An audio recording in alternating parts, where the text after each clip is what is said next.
guys. Tapos sarap magkamay. Ay, wala akong internet. Dapat nilagyan ko ng effect.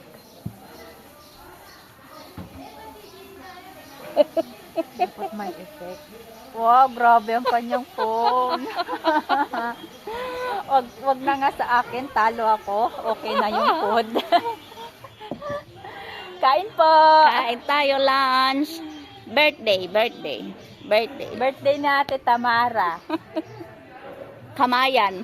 Nasa Kamayan kami dito sa bukid. Magpinasal. Tingnan niyo yung paligid namin na punong-puno ng ng punong kahoy, oh. Oh, 'di ba? Nasa probinsya kami, oh. Sa bukid kami. Oh my God, I like that spicy natin. Ang sarap.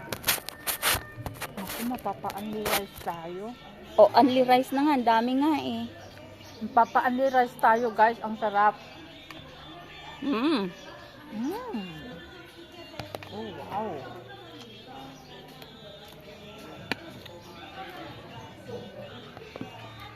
Do you want anything? Glass please. We have water, no glass. Sorry. Diba sarap guys, oh. Kamayan sa kabukiran. Tapos na to yung time mo, 1:30 minutes.